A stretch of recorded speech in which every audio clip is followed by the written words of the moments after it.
Welcome to Dear Feet. I'm Jess. And I'm Renee. And we're the Deerfoot Sisters. Today we're going to be touching on a pretty serious topic, so we just wanted to warn anyone listening that it gets pretty deep Emotional. And real. It's about loss. Yes, if you're dealing with a loss or recently dealt with one, just might want to, make sure you're in the right headspace before you listen. Yep, exactly.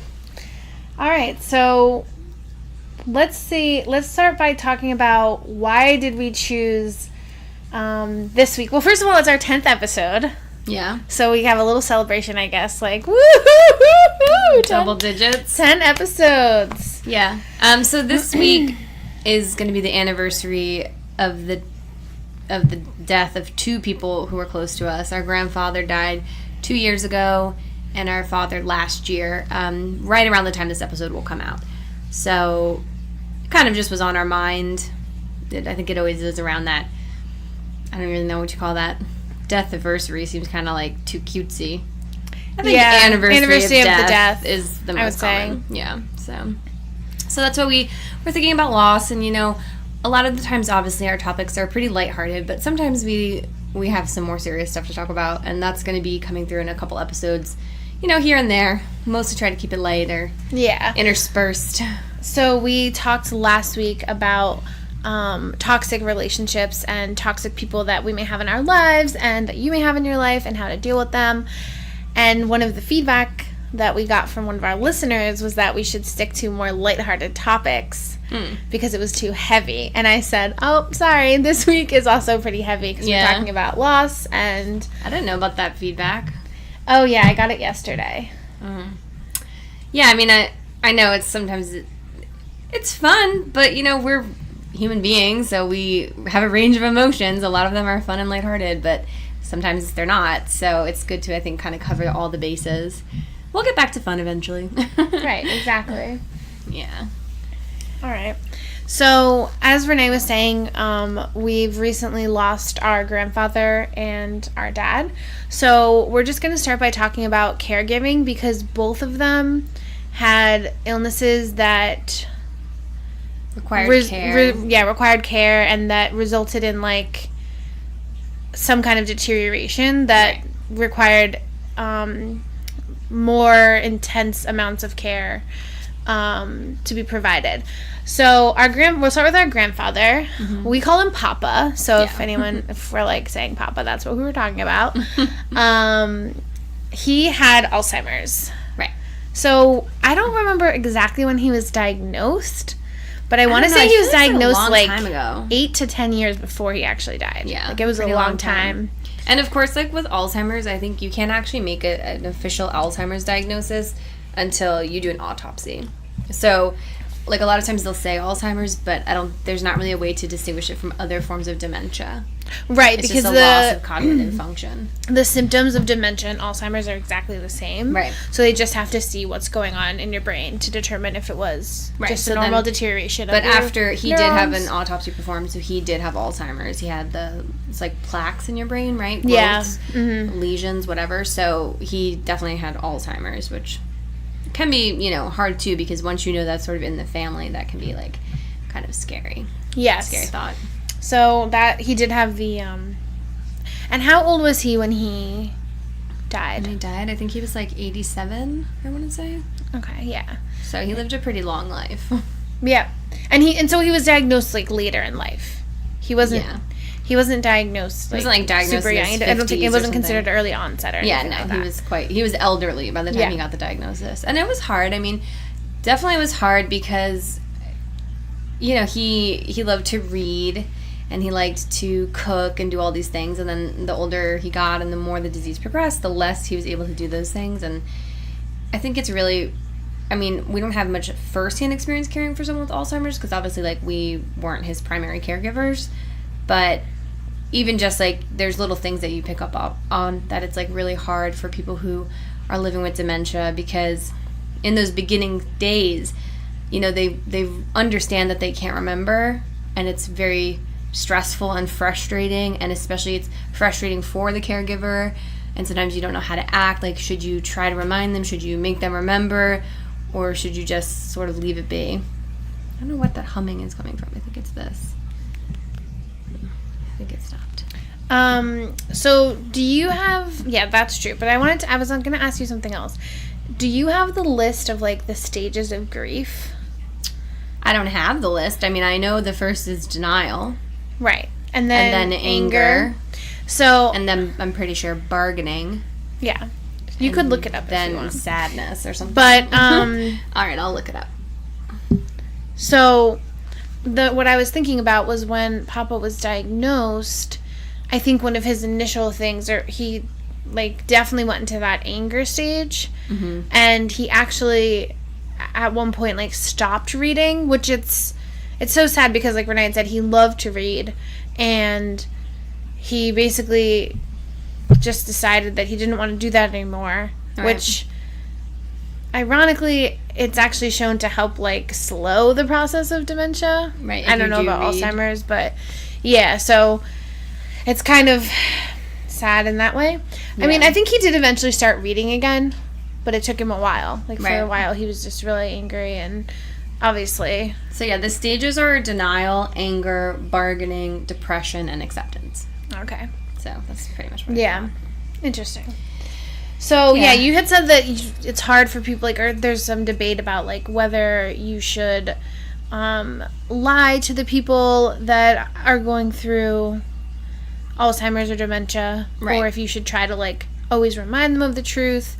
I know that there were some times where people with Papa would get upset because he wouldn't remember stuff, and they would try to, like, test him and be like, you remember this, you remember it. But he just really must can't know who that person it. is, and it's like, who is that helping? You know, and it's really hard, and it's really sad, but I think, ultimately, if it came down to me as a caregiver, I probably would. I think they could say, like, they call it lying with compassion. Okay. I would probably live in the moment with the person. So what do you mean by that? Meaning, like, if they right now think that they're a 10-year-old boy and they just want to have a piece of candy, you know, like, that's what I would just let them and treat them as if they were a 10-year-old boy. And if they're telling me about how their day at school was, even though they haven't been at school in 60 years, I would just listen and ask questions. Yeah. You know, because I think it's less stressful for everybody involved. And it's kind of like you can just recognize this is our relationship now. So some of the debate I've heard is like, is it dignified to lie to people? But then I was listening to, I think, on NPR or something, the lady was a nurse at a caregiving facility for people with memory loss. And she basically was saying how at her one facility they were forced not to ever lie to the patients. So she had to tell this, like, 95-year-old woman who had been looking for her mom, like, oh, your mom died, you know, a long time ago. And then she just, like, started bawling hysterically. And she's like, I forced her to grieve all over. And in that moment, she wasn't a 95-year-old woman. She was a 6-year-old girl. And there was no reason for me to need to tell her that. Because if I had just, what they try to do is, like, redirect. So if they would start asking, like, where's my mom? Where's my mom? They would be like, oh, well, why don't you, like, tell me about your mom? Or, like, why don't we make a picture for her or something, you know? And then eventually they would sort of move on to the next thought. Right. But it doesn't always happen. And it's really tricky because with memory loss, you know, sometimes you do remember things. Yeah. Or you might have, like, a moment of closer to lucidness, and then you realize that people are lying to you, and you're like, I don't trust these people, I don't want to be here. It's confusing.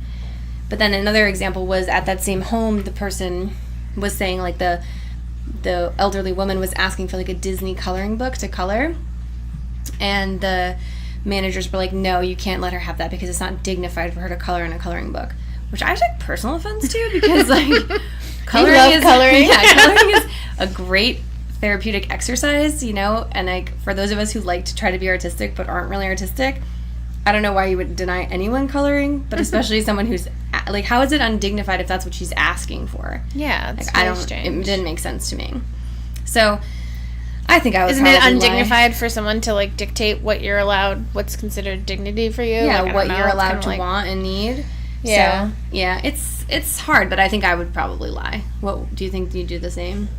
Yeah, I think I would do the same. I think, like, I agree with what you're saying, but there's obviously times where it gets more tricky. Yeah. Oh my gosh. The beast is back. Don't you eat my Reese's Cups. So basically, like, there were times, and obviously this happens very often with people who have dementia or like those kinds of memory loss. I don't know if it's really going to be just memory loss, but it's also just like the deterioration of your like Your neurons function. or cognitive ability, so that you actually are you don't have like appropriate social Filters? yeah. Yeah. So like, you know, like you might, like older people in those states might be very like sexually aggressive towards you. Yeah. And Or, obviously like, you overtly wouldn't just like racist. allow that to happen. Right. There's Which certain things. It's hard. Yeah. And it's very uncomfortable. And I think that kind of gets to the question, too, of, like, if it becomes too much for you as a caregiver to be around a person in that state, I mean, who knows what they know? Who really knows how much they are aware of what's happening, you know, in any given day? But it's kind of like if they're not aware of what's happening with them and you're aware of how hard it is on you, is there like an appropriate time where you can sort of disengage? Sounds kind of cruel, but I just mean like for example, yes, if your loved one is becoming very like sexualized, and maybe that's your dad, or Right. in our example, your grandpa, and he's like trying to grab your butt or like touch you in a way, and you're like, that's not the memories I want to have of him, and he probably isn't going to know whether I'm here or not. Right. So I think I agree, like it's really tough and it's really hard to make that decision, and it's obviously a personal choice, but I would say that like there is a point where you do have to make sure that like your needs are getting met as well. Right. But also to make sure that your loved one is being cared for. Right. And I think especially, I mean, nurses are amazing, Yeah. but When they're not playing cards. of course. But it is really hard. Some nursing care, like nursing homes, I do feel like are not great. You know, they're substandard. And a lot of times it's not nurses necessarily, but maybe like other paraprofessionals that are hired or whomever, Right. whatever it may be. For some reason, the culture at that particular place, and obviously in any position of authority, because these people have a lot of control over their patients, there's always going to be some potential for abuse. And that is scary because Yeah. you don't want anything bad to be happening to your loved one. So it is tempting, I think, to keep them with you as long as you can. And you just have to really find a facility that you really trust if and when the time comes to move them. Exactly. So I wanted to mention a movie. We didn't like see this movie this week. We actually didn't see a movie this week. I know, shocker. But a movie that we've seen several times, The Notebook. Right. So anyway, if you haven't seen that movie, you're kind of behind the times. Just grab her tail so it doesn't flap. Anyway, yes, we're holding. You have to hold it. She went away. Okay, I see. Sarah, come over here. Anyway, so the premise of the movie is that there's a married couple, and well, in the beginning you don't know this, but the man is reading the woman this story about his wife and his love life, and then you realize that the woman he's reading the story to is actually his wife, and she has Alzheimer's, so she just doesn't remember who he is. Right. But then at one point in the movie, she becomes lucid, and they like dance together, but then she was like, wait, who are you? Right. So Dance again. it's a very sad, touching movie. Right. Everyone cries at it. Our dad actually cried a lot when he watched it with us. He cried at a lot of movies, though. Yeah, he's a crier. Kind of a crier, yeah. Big baby. But anyway, there's a point. Basically, the husband moves into the nursing home that the wife lives in, so he could be closer with her. And I think that's something that happened with our papa when he went into a nursing home. We made sure, like, the people in his family, especially like our grandmother and our mom, they made sure to visit him like very regularly, almost every day probably. Right. Because then they were just like, well, that way the people at the nursing home know that we're always checking on him. Right. And also, I think our grandmother would do his laundry, so she would know, like, how often he had been changed, because she would know how much dirty laundry he had. Right. So if he only had, like, a pair of socks, she's like, why does he only have one pair of socks? It's been a week, you know? That's disgusting. So just stuff like that to so then, kind of like, keep the nursing home that tabs I on was them. hearing about in that story on the radio was basically they've, like, converted the nursing home so it doesn't look like a regular hospital. It looks like a city downtown type area. Oh, cool. So, and I had heard this before, too, that a lot of times, like, you know how Alzheimer's or dementia patients, like, often they wander off? Yeah. Or they're always, like, trying to get outside. And they realize that a lot of times they're like, trying to go somewhere, and they don't always necessarily know where. But what they did at this one nursing home, I think it was in Europe somewhere, they installed like basically a fake bus stop right outside the entrance of the nursing home. And then anyone who left often would just sit down at the bus stop and start waiting for the bus until they realized they were missing, and they would go out and get them. Or sometimes they would just let them wait there for a while and then go get them, because sometimes that was like enough for them to get over whatever need they had to go somewhere, just like sitting and waiting for the bus. Interesting. Yeah, I mean, it's interesting, but of course that's like part of the lying or scheming type behaviors. But I think ultimately it comes back to like what we were talking about last week. Like when you're dealing with any interpersonal relationship, like you just have to say, what's your goal in this? Like, right. I'm not going to say it's good to lie to people, but also like there's probably times where it's okay to admit the truth, because it's just like, what's your goal with this person? What's the goal here? And if you have a person that you love that's terminally ill and it has a degenerative disease where they're only going to get worse than they are, right, you have to just decide, what do you want to happen here? Because I would say you probably want that person to be comfortable. Right, to be as comfortable and as happy as it can be. Right. Whatever that might mean in the moment. But yeah, it's really challenging for sure. If anyone is out there dealing with someone who has memory loss or dementia or Alzheimer's, definitely I think getting into a support network of some type is really crucial. There's a lot of support groups. Yeah. So reach out if you don't have someone you can talk to. There's resources available, so you should try to find some, because it's too hard to do it on your own. Yeah, definitely. Another thing I wanted to touch on, we don't necessarily have like a segment on this yet, but we did talk about books that one time. This also was a movie. So our book club at one point had read the book Still Alice, and it's also a movie, but we never saw the movie, or at least I didn't. Maybe I did see it. Yeah, I think it is Julianne Moore. Yeah. So basically in that, it's a fiction, it's a novel, and it's about a woman who has early onset Alzheimer's. And it's unique because she works at Harvard as a professor who teaches like linguistics. Mm-hmm. So then all of a sudden she's not able to communicate. Right. And it's early onset, so she's young, like in her 40s, I think. And it's just interesting because it's taken from the point of view of her, I'm pretty sure. It might be like an omniscient, like a semi-omniscient narrator, or it might be first person, I don't remember. But basically, you get inside her mind, and she talks about, so there's one part where she's giving, like a doctoral student is giving defending their dissertation, and she makes some comment that's like really poignant, and everyone's like, yeah, good comment. And then like 2 minutes later, she makes the exact same comment, right, and everybody just like blankly stares at her. Yeah. And she's like, what's wrong with them? That was a very valid comment. That was a great response, blah, blah, blah. Like, why are they looking at me like I'm an idiot?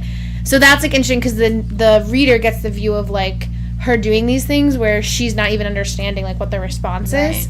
And then there's other times where she can like realize that she's not, like you were saying, like she can realize that she's forgetting stuff or not being able to do what she used to be able to do. Yeah.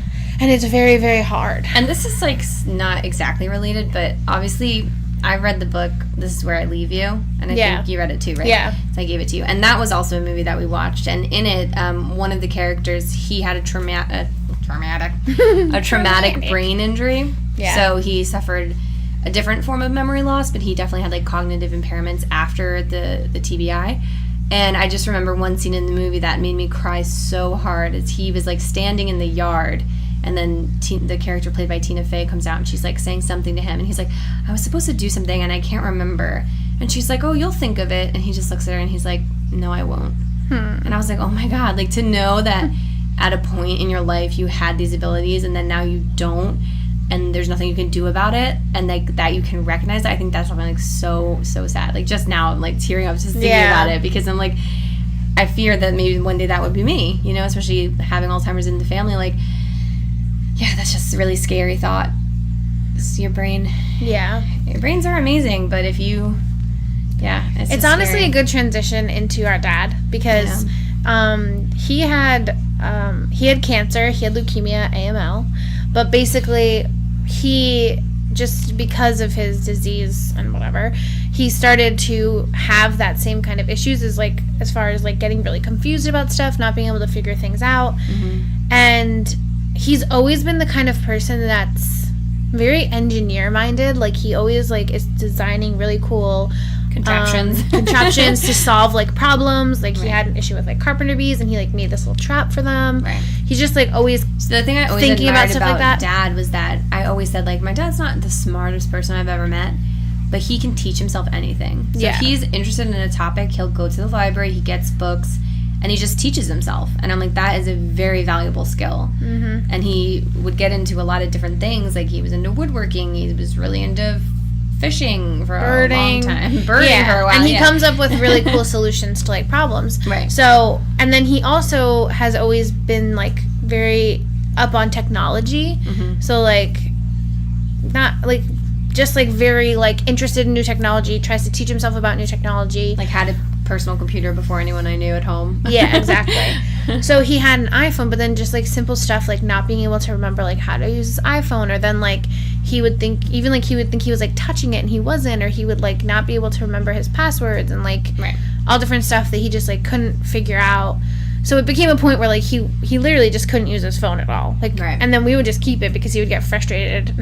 Yeah. And we would be we have your phone. He's this phone isn't working. I'm Dad, you're not touching. You're not. Yeah, he wouldn't even be touching hovering it. his finger over trying to answer a phone call, and I'm Dad, you have to touch it. He's I'm touching it. I'm you're not. Your hand's 2 inches away. But But it was tough. It was really sad because he realized that because then he'd be oh, I can't do that stuff anymore. Right. And he would be so defeated and realize I can't figure it out anymore. Right. And then I think also just with talking to his doctors and everything, and managing his meds or talking with his nurses and stuff, he did realize that all of us, his children, are very smart. Right. Because we were able to I think he's always known we're smart. He's always known that, but he just kept always saying it what would I do without you guys? You're so smart. Because I think he'd always be not just that he was good questions. Yeah, he was so getting much. confused, but also we were able to understand, and then obviously and do I was our own talking research. to this. I was talking about this with some of my coworkers, how it's interesting with doctors, they definitely speak to you in terms they think you can understand. So once you show them that you're scientific minded and that you understand what different number values mean and things, then they were always so straight with us. Just we say what's the numbers in the reports, and they would tell us. Yeah. It was never oh, that's not it. This is okay, or this is great. I'm well, just tell us the numbers and we know what they mean. And so they, I think, recognized that very quickly, and then they just spoke to us very candidly about his treatment options and his care. And it's it's so weird, but when oh, okay, dog's barking, no, she has a hairball because she licks her paws incessantly, yeah, she has anxiety, and then hacks up her own hair. Anyway, yeah, so you're nasty. When I went to my new gynecologist, so random, but he one of the first questions he asked me was about my degrees, and then once he's oh, so you have a degree in science, and then everything he talked to me about was super technical, and I was so funny. Oh, that's the same thing happened to me. Yeah, I was oh, okay. I just was telling my gynecologist that I was studying biology, to be a high school biology teacher, and she was well, you'll understand this, and was talking to me about all my hormones and stuff much more technically. Right. So I was that's nice, because it is when doctors are condescending, obviously in certain situations they're just trying to present things maybe in a best light type scenario, but sometimes right. I can stop BSing me, just give it to me straight. So yeah. I think when they realize, oh, you understand what I'm talking about, then they can just tell it to you in a way, and then you can process it on your own. Right, exactly. Which is good. So. Because I think even, so with our dad, what happened was he had this pre-leukemia. Right. And he had that for... MDS. Yeah, and he had that for a year, almost a little over a year. Well, I mean, that we knew about it. A year. I think he said he got diagnosed in February or something. Right. So he had it for a little over a year, and then he found out that his cancer transformed into leukemia, right at the end of March. Right. And then he passed away May 8th. Yeah, so he passed away 6 weeks later, maybe not even 6 weeks. Yeah, which sounds crazy thinking now, because it felt like an eternity. Right. Taking care of him. Yeah. And we only did that for a couple of weeks, honestly. Yeah. So that's crazy. He basically he called me and like left me a voicemail message saying like my cancer came back or something to that effect. Right. And Jess sent me these voicemails because she wanted to like have them saved, so she had texted them to me. And the first was like a message of him like singing her happy birthday, and he was like his normal jolly happy self. So that was like in June, obviously her birthday. Well, you might not know that. It was in June. And then the next one was like him saying that the cancer was back, and I was like, I texted her, I'm like, why did you want to rip my heart out and send me these? These are so sad. But yeah, she just wanted to save them to have that record. So we're going to see if maybe we can put them in here so you guys can hear, you know, it's pretty personal, but I think it really conveys kind of the emotion. Yeah, so I'm going to try to insert them now. Happy birthday to you. Happy birthday to you. Happy birthday, dear Jessica. Happy birthday to you. Love you. See you Sunday. Okay, bye. Hey, Jess, it's Dad. Yeah, my cancer got a lot worse. Do you think you could call me back and maybe get Renee on the phone at the same time so I could just tell you both once? Oh, there you are. Okay, so we'll see if I was able to put those in or not. If she was able to, you would have heard them. If not, you'll just hear us cut to talking right now. But yep. Anyway, So what I was gonna say is that basically, actually, I forget where I was going with this. I don't even remember. We were talking about the history of Dad changing from MDS to AML. Yeah. I don't remember. Oh, so anyway, so basically what happened was he had AML and critical blast stage, which basically means his bone marrow wasn't leukemia is only a little bit of the stuff we'll talk about what it is so they can understand. Okay. We'll talk about it. Okay. Leukemia is a cancer of the bone marrow, and the bone marrow makes your blood cells. Yeah. So basically what happens... Oh, all your blood cells? Yeah, so basically what happens is your white blood cells are not formed properly, and white blood cells are the things that fight infection. They make up your immune system. Right. So if you don't have working white blood cells, you don't have an immune system. Right. So basically what ends up ultimately happening is you die of sepsis, which is like an infection of the blood. Some kind of infection. Now, our dad already was battling multiple infections. Before he got sick. He already had type 2 diabetes. He had rheumatoid arthritis, which are things that suppress. Yeah. So then leukemia. So he had like a couple of active infections that made his case like more difficult to treat, and he wasn't able to be treated basically because of those active infections. So, and other factors. So basically, Renee got married on May 19th. Yes. So his ultimate goal was to be able to make it to her wedding. Right. And that's what he said to his doctor, and his doctor was like, we're going to try our hardest to get you there. Right. And I think... And again, this was the end of March. Yeah. So it was the end of March, so we went and saw him. I think it was like the day before Easter, and then like we went and saw him on Monday after Easter or something like that, because I know it was like right around Easter. Mm-hmm. It may have been on Easter, I don't know. And honestly, I don't remember. We went to see him, and then he had a doctor's appointment like a day later. Mm-hmm. So then we called him, like the day of his doctor's appointment, and he didn't even call us. And then he was like, "Oh, I got admitted to the hospital because my counts were really off, they said that his wound had to be like surgically debrided or whatever again." So we're like, "Dad, you didn't tell us you were gonna be you were in the hospital." Yeah. So then... Well, he kind of has a habit of not telling us he was in the hospital. Yeah, he's done that so many times. So then we were like, the first time was like several years prior. He'd had an infection in the pericardium, like the lining around his heart. Like, just casually calls us, "Hey, I'm in the hospital. I have a heart infection," which is like horrific sounding. I'm like, "Oh my God, do you need a heart transplant?" But then, then even after he had his one wound it's a little graphic, but I'm going to trust that if you don't want to hear it, you skip forward a little bit. If you're ready to hear, you can listen. He had Fournier's gangrene, which is gangrene that affects like the perineum, so like the scrotum or the anus and all the areas in between. And his was basically right along the seam where his leg kind of meets his crotch, like underneath his manly parts. So, and gangrene is, it's essentially like a necrotizing fasciitis, right? So basically it's this like flesh-eating bacteria. It's exactly what it sounds like. It's necrotic or dead tissue. So it's got a greenish color. It's got various odors. It is not pleasant. It is pretty horrific, I would say, as far as wounds go. Yes. So when he initially got that, he was in the hospital, and then he eventually told us, and of course we like visited, and he's like, "You don't want to see it, it's really gross." And you're like, "You're right, we also don't want to see anything in that area of your body."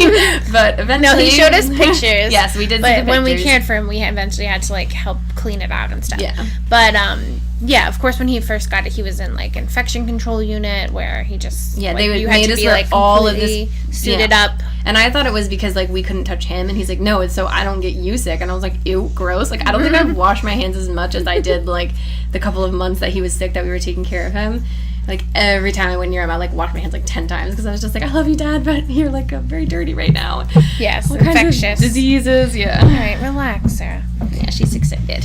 So yeah, he had those active infections that made it more complicated, and basically his doctor told him like, we'll struggle to get you there. So regardless, he went in the hospital for that. Then he ended up wanting to wait, or then the surgical team was like, "It's so bad, we're not even doing it."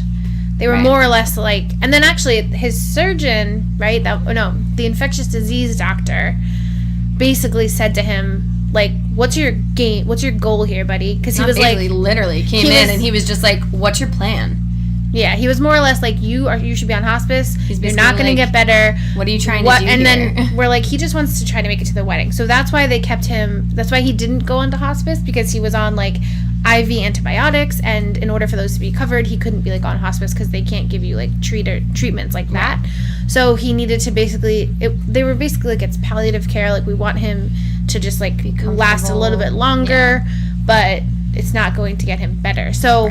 Even when they were talking about that, and he was talking with his oncologist, she was saying like something about his antibiotics, and he was like asking questions that basically made it seem like he thought like he was going to be getting better with these antibiotics. Right. So then I just clarified, and I said like, I just want to clarify that you're not saying these are going to get him better. You're just saying it's going to help him last a little bit longer to hopefully make it to the wedding.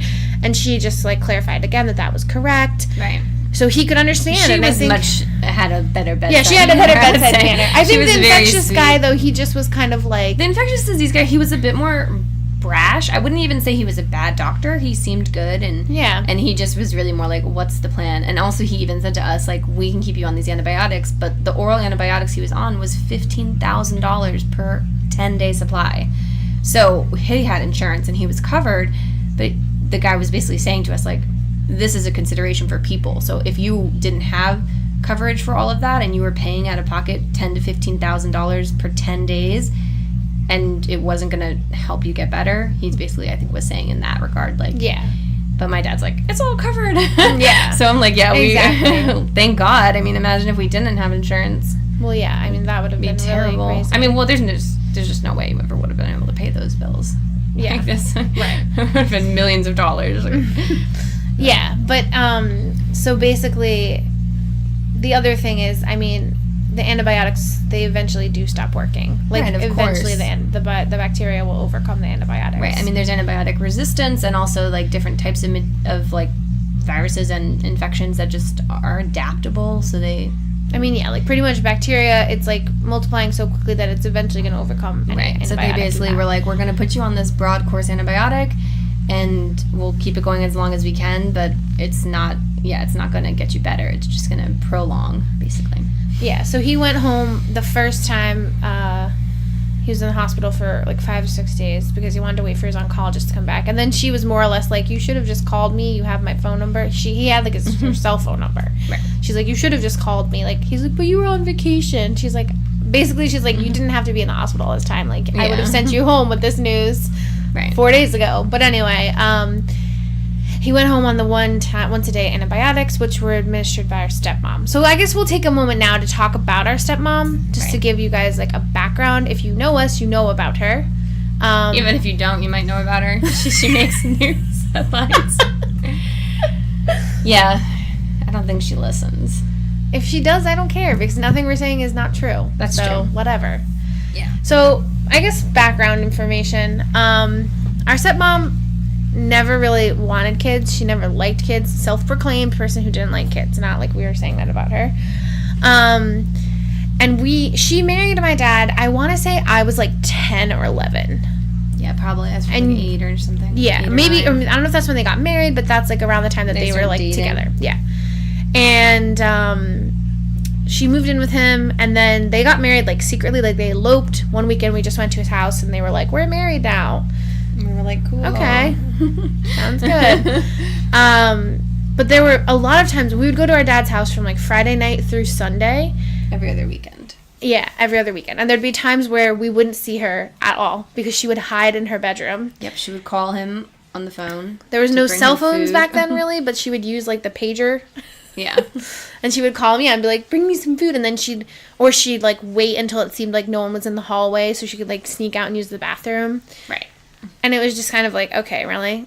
Yeah, like we were like, all right. Even if you came out for a second and went back in your room, like we're not going to follow you into your bedroom. Like we don't want to be around you. Yeah, it's mutual. You're not nice. So. And of course, like we weren't the easiest kids, but we weren't bad kids. We were amazing kids. We were good. Like, we were really good. Like, there were like, obviously, we'll be sassy. Like, yeah, there were times where I was like very, PMS-y. Yeah. And like angsty, and I was always mad at Dad, kind of for like leaving Mom and everything. So, or like for the divorce in general, like just how kids have anger about those things. Like they have resentment. So. Yeah, exactly. But I wasn't like terrible. You like left your socks downstairs all the time or whatever. Apparently. Yeah.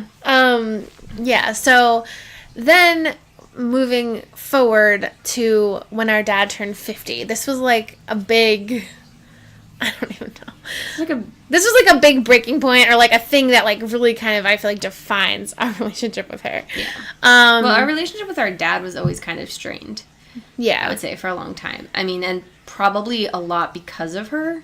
I think it would have been much different if she had never been in the picture, or say we had gotten a stepmom who actually liked us and liked kids and tried to bond with us as a family. I think our lives could have been significantly different. Yeah. But like up until this point of our dad's 50th birthday, we had always had like a relatively strained relationship.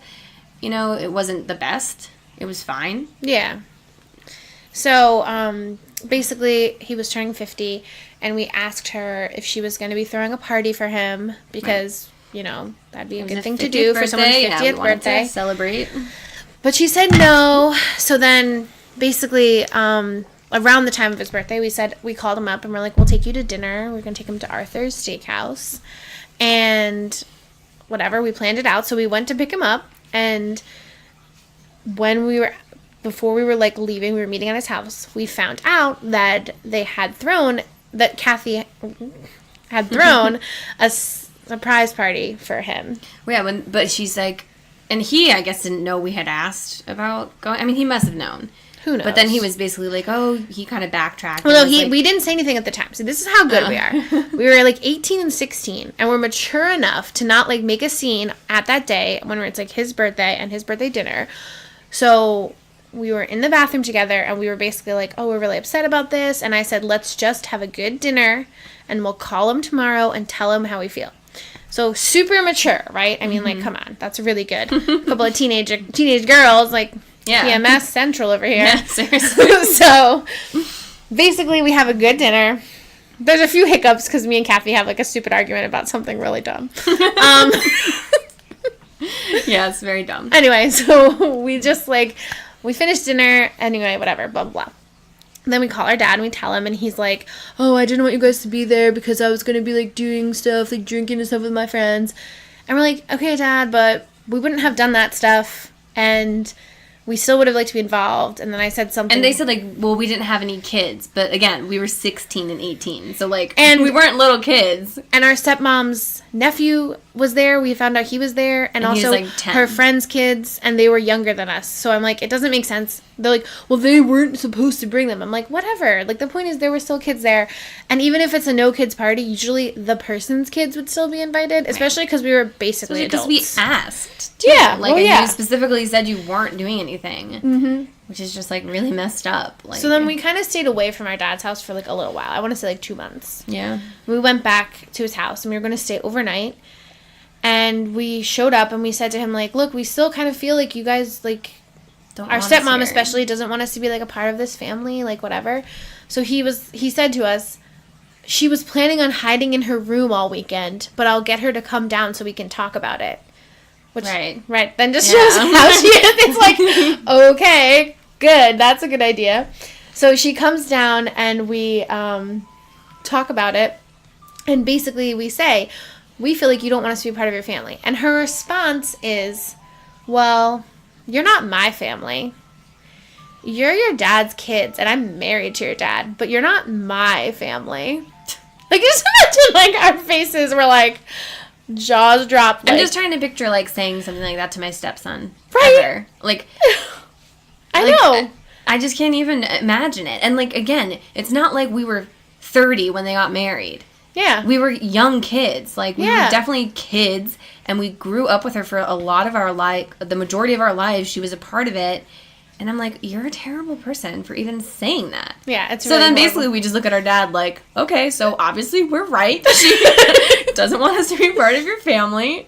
And that was like a very emotional night. Yeah. Because then basically from that conversation was like a rehashing of everything we felt like our dad had done wrong to us. Or not done. Yeah. Or the ways that he had failed us. And of course, we're teenagers, so I'm sure parts of it were dramatic, like looking back.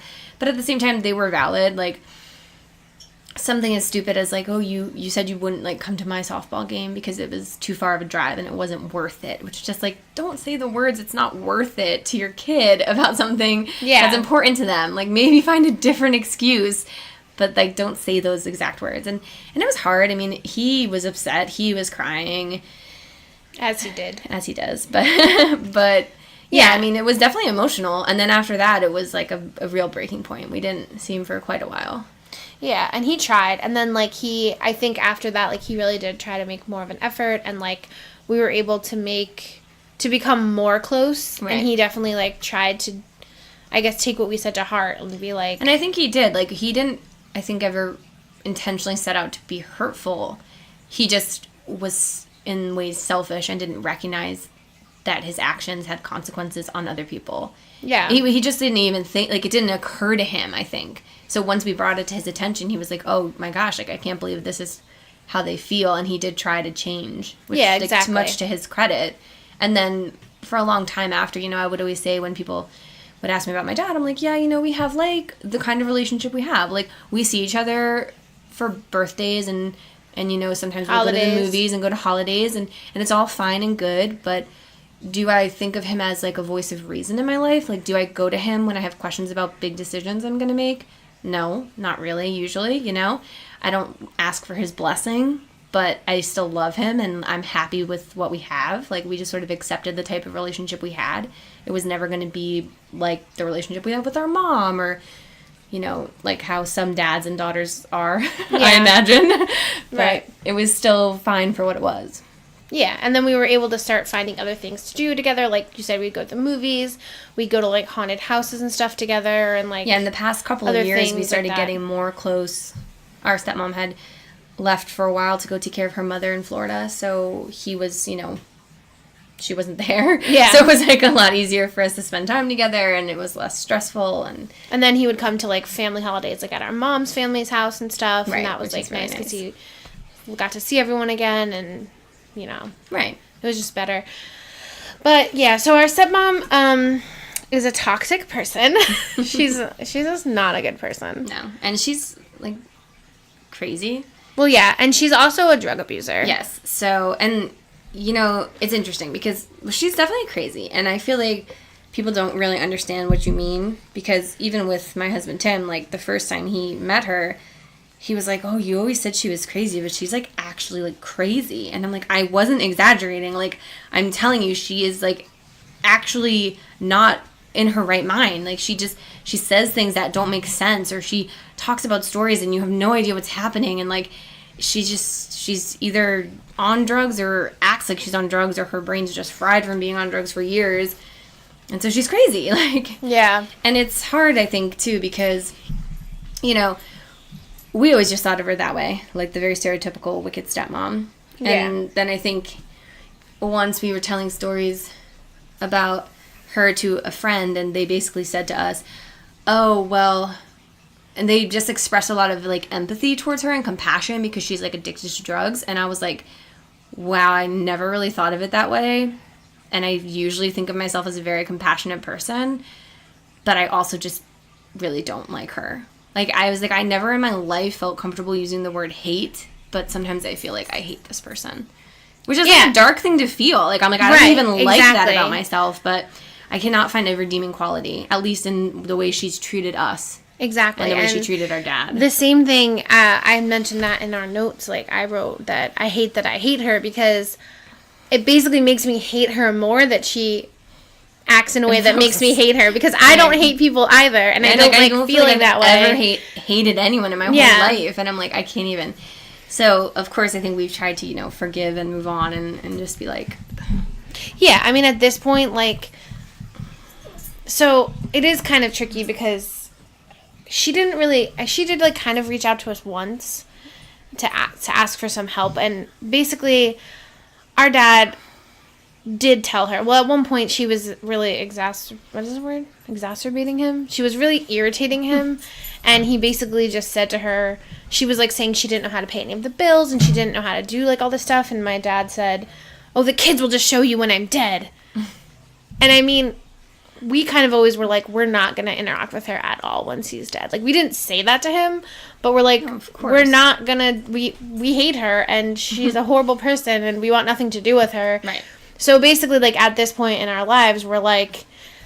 People will be like, have you talked to her? And I'm like, no, and I don't plan on talking to her for the rest of my life. I'm like, I don't really need... I feel no desire. And at this point, I don't feel like... I'm not, like, super angry with her anymore. I'm just mostly like, don't ever talk to me again, and we're fine. Right, like, I don't want to talk to you. You just exist where you are, and I don't want anything to do with you. Yeah.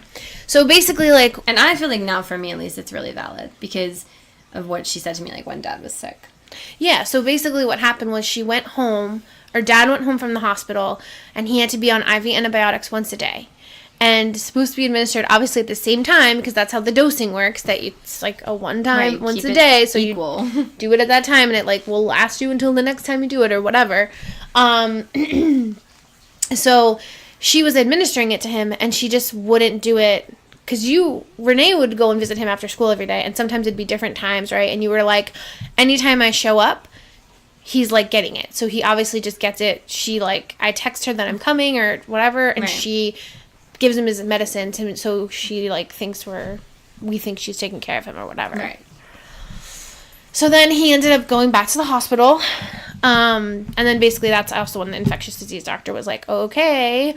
Right. Like, these are not working, obviously. Yeah, so then he switched. But he switched to a 3 times a day, which basically the doctor was like, it's really hard. But there were 3 of us, so it kind of worked out. Because we had to do a 6 a.m., 2 p.m., 10 p.m.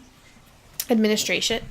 And then the problem was his veins were so, like, junky that basically it would take forever for this IV to drip in. And it was I like... don't know if it was his veins or his PICC line. Like, it needed to be flushed. So, you know, it was like supposed to take half an hour to administer, and it would take, like, sometimes 2 hours. Yeah. And I would get there at 6. I would go at, like, I would get around there, like, 5 maybe, try to set everything up. Because I had to leave for work by 7, but some days it was, like, taking forever. And I'm like, I'm not going to be able to finish this. I have to go to work. Yeah. So it was just really hard. But, yeah. So, basically, the night of my bridal shower, we were already very nervous for my bridal shower to leave him because... We basically relied on Kathy to take care of him for that day. And at that point, he was getting his 3 days done, right? 3 days. So, and Jess obviously was helping with the bridal shower, and my brother was helping as well. Like, we were all celebrating together. And then that night, when I got home, she called me on the phone, and it was like 11:30 at night. So, not when he should be getting his antibiotics.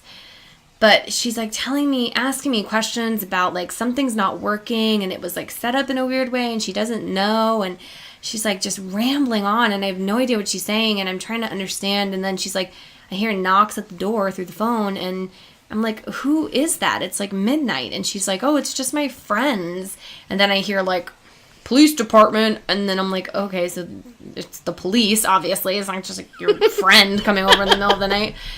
And then the police get on the phone with me, and they're, like, asking me, oh, this. And I'm just explaining to them, like, what the setup should be. But it's really hard to explain over the phone. Like, I don't know the names of the pieces. Like, we learned it from watching YouTube videos, like, and from the nurses that, like, come to help set it up. Like, they show you, like, once. Yeah. So I'm like, I don't know the names of the pieces. Like, this is how it's supposed to be. And they're like, oh, it seems to be working. And I was like, okay. And they're like, do you, like, need anything? Well, I was like, I guess it's fine. Like, I don't know. So then they left.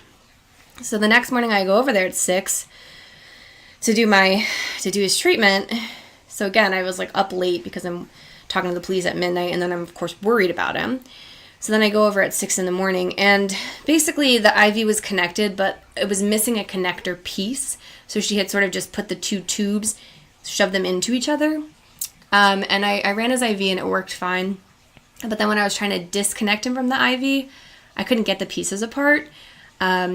Because they said sometimes, like, sugar in the antibiotics, like, causes it to get sticky. And so since there was that connector piece was missing, I couldn't get them apart. And I was trying for a long time, like 45 minutes, I feel like, trying to pull these pieces apart. And I had blisters on both my hands from just trying to get them. And I'm like, okay, I'm just going to have to ask her, like, what she did to get them apart. Because obviously last night she did it. So I'm, like, asking her, and she's like, I thought you didn't need my help. I thought you had everything under control. And I'm like, can you just, and she's, like, looking at it. And I'm like, do you remember what you did? I'm like, you did it last night. And she's just, like, basically deflecting and telling me all these terrible things. And she just looks at me and she goes, you know, if you're trying to kill your dad, you're doing a great job. And that's, like, when I totally lost it. So up to this point, we'd been trying really hard to not really let our dad know, like, all the things that she was doing. Yeah. To kind of inhibit us helping him. And at that point, I just started bawling. And I was like, my dad was sleeping, and I woke him up, and I'm like, Dad, I'm really sorry. Like, I think, I called one of the nurses, and I was sending her pictures, and I found out that I could replace, like, the whole PICC line, basically. So I was like, Dad, I'm really sorry. Like, I messed this up, and I'm trying to fix it, but I need help. And do you have, like, pliers or something? Because I can use to pull these two apart, and then we can, like, reset it up. And then he's like, why are you crying? And then I, like, told her what she said, and he's like, I can't believe she said that. And he, like, hobbles up out of bed, and he, like, finds pliers, and he's, like, connected to the IV. So we were, like, rolling it around after him, and the pliers are in their spare room, which was just completely filled with stuff. Yeah. So he's, like, in between, like, in and out of hoarder stacks, and I'm like, oh my God, you're gonna get tangled up. And he undoes it, and then we get it fixed, and, like, it's totally fine. And I'm like, okay, well, now I definitely know, like, what the issue was, and it's never gonna happen again. But at that point, I was just like, he's like, she had no right to say that to you. And I think it was like, you know, I'm not a crier. Like, you know that. I'm not really a crier. And through a lot of this experience with Dad, like, people would basically put that as a testament to, like, that I didn't care because I wouldn't cry. And I'm like, first of all, I do cry. I don't cry in front of people. And when you don't cry in front of people, you have two options. Either tell them you cried or not have them know you cried. So I'm like, yeah, don't go around being like, I cried earlier for 10 minutes. Like, that's just a personal thing. So, but I mean, it was like, I'm like, I show I care by the things I'm doing, by being here, by changing his IV, by changing his diapers, by cleaning him, by, like, basically devoting all the time that I'm not at work here with my wedding approaching in, 10 days, 2 weeks, whatever. Right. And it was just hearing her say that to me, I think that was the point where I was like, I have zero respect for you as a person. Like, how could you even say that? And it's not just us. She would run around the neighborhood telling people we were trying to kill him. Yeah. I'm like, we're trying to keep him alive. And she might have actually thought it. Like, she definitely, I think it was. She did have paranoia for sure. It probably was, like, drug-induced psychotic paranoia. Yeah, that's probably true. And I think that's why, like, our friend said, like, well, she's an addict. And I'm like, ugh, I hate that you said that. Compassionate. Yeah, I'm like, no, she's just a horrible person. No, but it is true, of course. Like, and you do have to try to find compassion for people. But it was just, in that moment, how can you feel compassionate for someone who said that to you? Well, yeah. When you're already at your wit's end trying to be a caregiver, which is so hard. And then with everything else, it's like, I was crying so hard that day. So you all know, that was, like, the crying. Day. And then we kind of made some changes to like the schedule and kind of, I think after that we did get into a little bit better of a pattern. Right. But yeah, I mean, that's like kind of linking it to last week and like how the toxic relationships can really take a toll. Take a toll and stuff. If our stepmom hadn't been there, yes, it would have been hard because it's hard to care for someone who's dying, but it would have been so much easier because she just made a tension in the house. It was tough. It was so stressful. And there was a time when she wasn't there, and that was like the best few days of the end of his life. Because we just were able to be together, and he really wasn't much for conversation at the end. He would just sleep the majority mostly of the just time, slept, he but was just so spending confused. time together, or put some lotion on his feet or whatever, And I think it really brought us a lot closer together. As siblings. And with him. With Dad. Yeah. Yeah, I mean, so even just thinking about, like, if you are going through that experience, like, I would definitely say, if you have a toxic person in your life and you can cut them out, I would definitely do it. Right. But if you can't, and even if you don't, and you just have to deal with, like, the caring, I would say definitely find that support system. Like, right, whatever it may be. It's hard to tell. Like, it would still would have been difficult as far as, like, time-wise. We definitely needed the people that we had because our brother, like, I had more availability during the day, and our brother was not working at all, so he was available, like, all the time. Right. But, I mean... But it's a lot to ask for one person to do it all. But basically, at that point, our dad needed 24-hour care. So it's, like, either we had to get someone in there, or for us to do it was just, like, better. So we pretty much, like, lived there half the time, or, like, a third of the time. So that's basically really important. And then some other people that were, like, really helpful. His job, like, they continued to pay him his full salary, job was amazing. All his benefits throughout his entire sickness. Yeah, they were just the way a company should be. They gave him, even when he first got sick, he was, like, working part-time, just, like, trying to do what he could, but they, like, paid him his full rate, continued to pay. Obviously, he kept his health insurance benefits. They were great. They were so sweet, and they gave us so much in terms of just support, and they sent the nicest cards with the sweetest messages. And he had a lot of great coworkers and stuff that really cared about him, and it was hard too because I think this is another thing I wanted to talk about was like basically when he first was diagnosed, or not first diagnosed, but when he first realized that it had transformed and his prognosis was really bad. People kept telling him, like, all these other treatments he should go to, and he had, at that point, gone to, like, Sloan Kettering in the city, but they were like, oh, well, you have to go to Hackensack, that's the better cancer hospital, especially for leukemia, and he's like, he just really didn't want to go to any more doctors. And they were trying to be helpful, saying, you're going to beat this, and you're not a quitter. No. And I said to my cousin, I was like, I get that people are saying that, but, like, they're not understanding, like, the nuances of his case, and also that, like, for him to not want to fight anymore, it's not that he's giving up, it's that he's accepting what's happening, and he also is being more realistic. And he doesn't want to feel guilty for and I was like, I said to someone, like, is it really quitting if you have no chance of success? Yeah. Like, he's not going to get better, and it's horrible, and it's sad, but, like, this is the reality, and do you want to spend his last days shuttling back and forth to hospitals? He was extremely uncomfortable if he sat, like, if he wasn't in a laying down position. He was always uncomfortable, but if he was at least a little more comfortable laying down. So that would have been hard, and it was just like, it took too much, and people, they'd be like, oh, my cousin's sister said that she only had 6 months to live, and she's been living for 10 years, and well, even though, I said, no one ever told him he had 6 months to live. Like they told him 2.5 months would be pushing it. Yeah, so we're like, Or a month and a half. They told him 6 weeks was pushing it.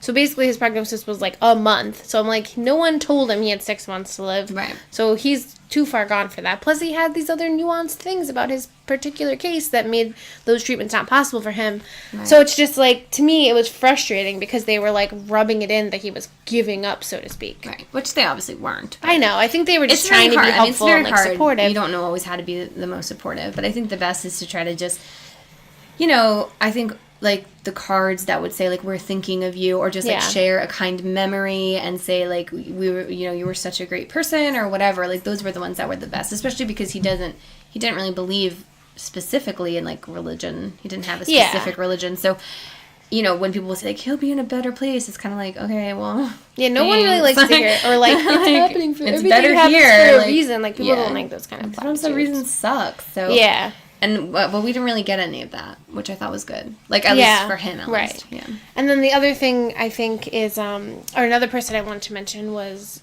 our friend Eileen. Hey, girl. Talking about you again. It was really hard, like, obviously, to deal with everything, and we had to do a lot of communicating with each other and with, like, his siblings, like our aunts and uncles, just to keep them informed and everything. So I basically asked Eileen to be the, like, liaison for our friends, because we have a lot of friends, as we've mentioned before. Right. And they're all super supportive. Yeah, so they always want to, like, know what's going on. So I asked her to just basically reach out to them and to tell them, like, that she would give updates, because I lived with her, so I was able to, like, talk to her every day and stuff. And not that, like, and we were very open, I think, obviously. We're telling everyone now, but it's just that it's, like, really exhausting to just continually tell people, and then they don't necessarily understand, and then you have to explain, and you're just like, I don't even have time to think about this. So, like, and especially, like, honestly, in retrospect, I'm always thinking, like, I really should have just, like, taken family leave from work, because it was, like, really stressful working and dealing with everything. But I'm like, I know I wasn't, like, a good teacher during those times. So why didn't you? Because you could have taken the whole time. I think I didn't even think of it. Like, I didn't even realize. But you would have gotten, like, partial pay. Yes, but I mean, whatever. So. Oh, but, well, you live, you learn. Live and learn, right, yeah. And get loves. And I mean, and it was such a hard time going through that grief, along with, like, the anticipation and happiness for my wedding. Like, the fact that I had put in personal days for my bachelorette party, and then those changed to bereavement days, because my father died just a few days before. And I'm like, that is, like, a juxtaposition. If you're talking about, like, the most emotionally tumultuous time of a person's life was your dad dying on May 8th, your bachelorette party being, like, the 10th through 11th or whatever, right? Then the funeral being, like, the day after the bachelorette weekend, and then that was a Monday, and then the following weekend is when you get married. Right. So it was, like, the craziest 2 weeks ever. It's a roller coaster. Like, at my bachelorette party, you know, because, of course, I was like, okay, well, I mean, we knew it was coming with Dad. Yeah. And we had plans, and we're like, we're still going to just try to enjoy ourselves. Like, he very explicitly said that he didn't want us to really change anything about what we had planned, because he wanted us to enjoy ourselves. He didn't want to dampen that. And so at this bar in his hometown, listening to music, and I go outside for, like, some air, and I'm just silently crying at a table. And this weird magician is like asking me questions. We're going to promote that guy, because we are going to post a picture of his sexy card. He's like a magician, entertainer, musician. And he comes over, and he was just like, are you okay? And I was like, yeah, my dad just died. Like, and he's like, oh. And I'm like, yeah, no, that's a lot. Sorry. Like, we used to come to this bar, and I was just thinking about him. And then he's like, gave me his weird card where he's like a contortionist magician. It's great. It was like, it was a lot to process, but yeah. But that was almost like a good tribute. Like, we love cover bands, so we happened to find that, like, at the bar where we used to go with our dad a few times, there was, like, a cover band, and it was an amazing cover band called Catastrophe with a K. They're really good. They play in the, like, central to northern New Jersey area. But yeah, so, like, it's hard. We didn't really touch too much on, like, the loss part of it, but I think you kind of mentioned it with the crying thing. Like, people, I mean, there's, like, they grieve in their own way. Yeah, and the only other thing I would say is, like, when you are dealing with a terminal patient, there's a lot of, they call it anticipatory grief. So you kind of do your grieving together, you know, with the person. And it sounds maybe callous, but when the time comes, a lot of times it can be a relief. Right. And then, of course, that is a whole slew of emotions, because then you feel guilty that it's a relief. But when you've been a caregiver, anyone who's been in a caregiving capacity probably has felt that same emotion of, like, this is very hard, and is it valuable time? Like, it's not just like I'm saying for myself, this is hard because I don't want to do this anymore. This is hard for the person who's dying. Yeah. You know, this is a hard time. It's there with our dad. You know, he was confused towards the end, but he was primarily lucid through most of what happened to him. So he knew what was happening, And you guys know my fear of death, and it wasn't great that he was not peaceful, really.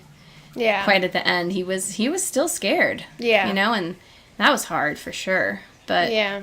you just hope that he's somewhere better, and you believe in heaven, so you probably believe he's there. Yeah, of course I do. That must be comforting.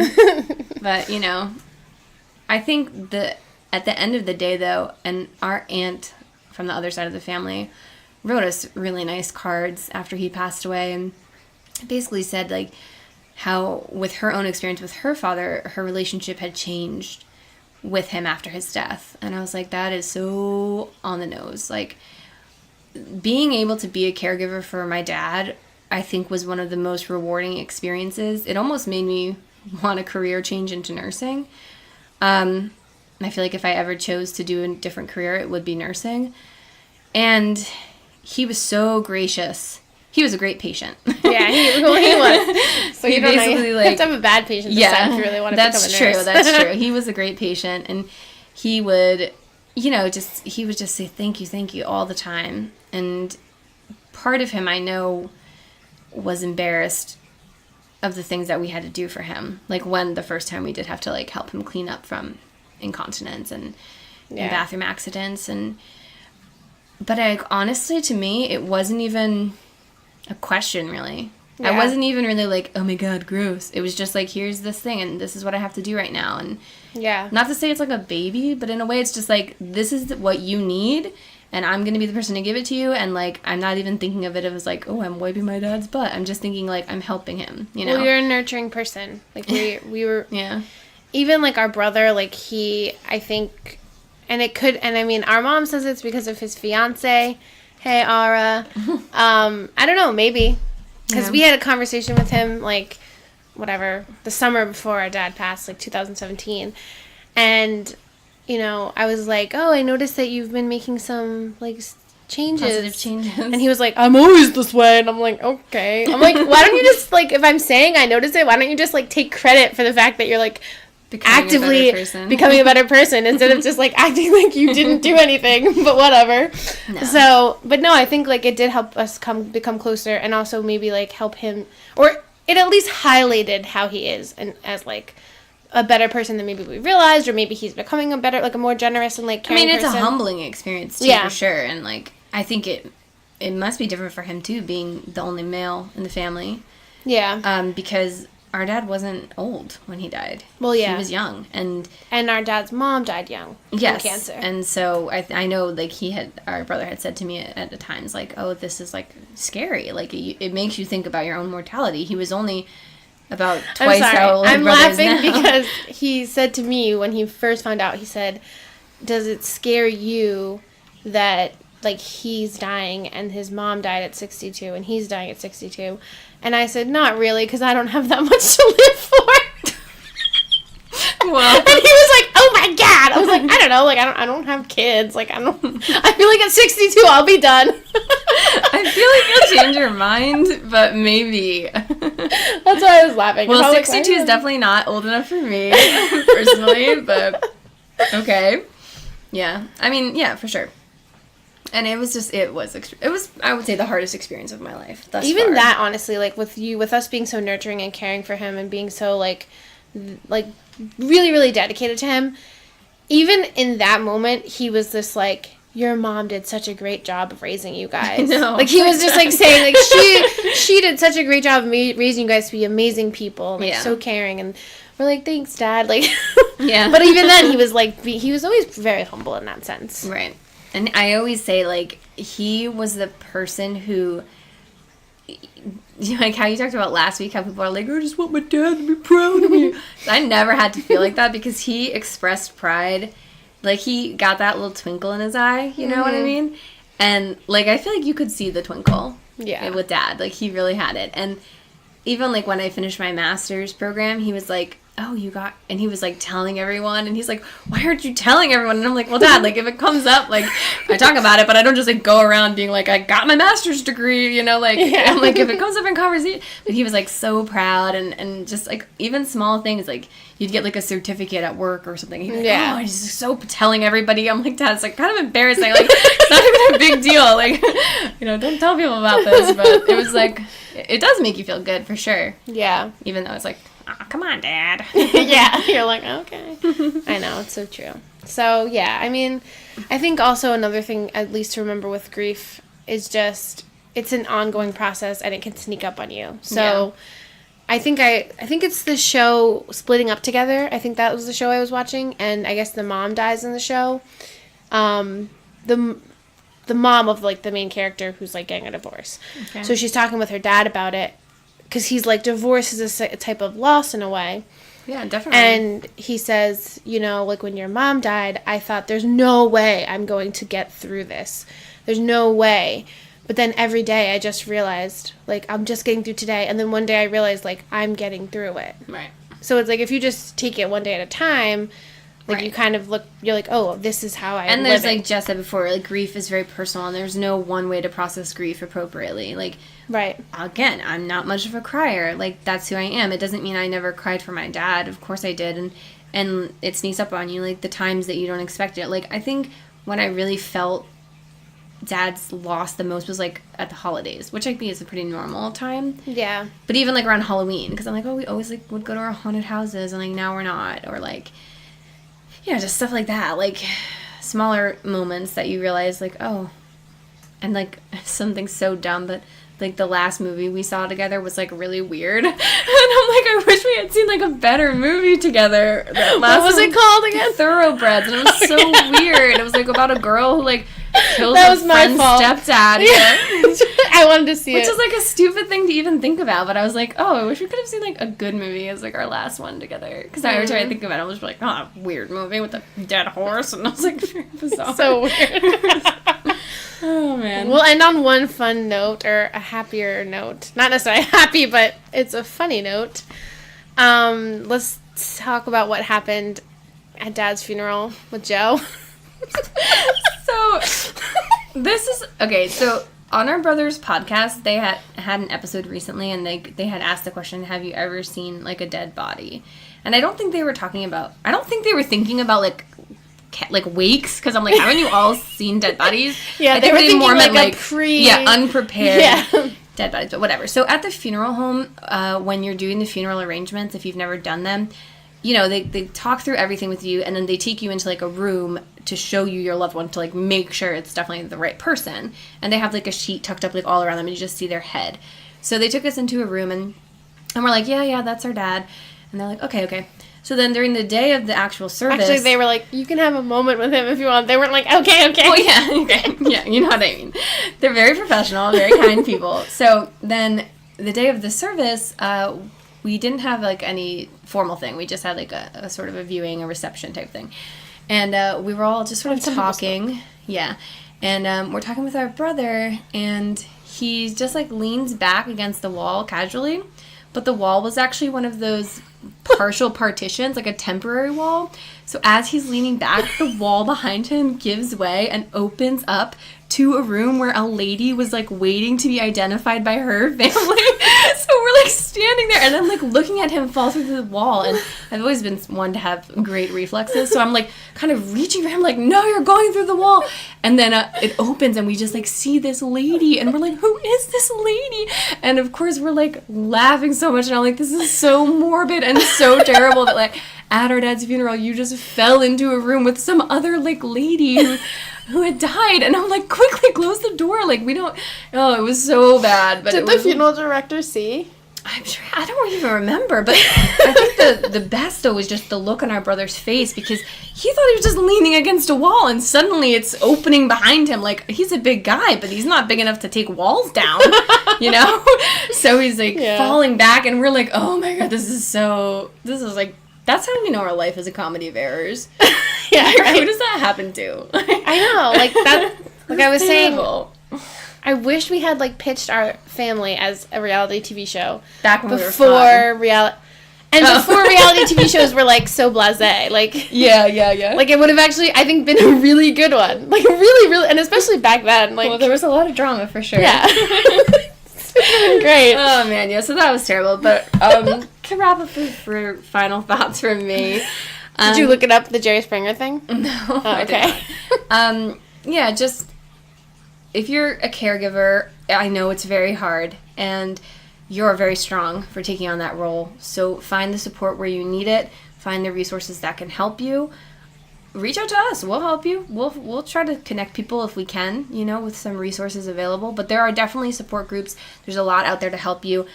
There's even, like, I think some programs, like, obviously I was saying, like, I should have taken family medical leave. Family medical leave is getting a lot better next year, so, Yep.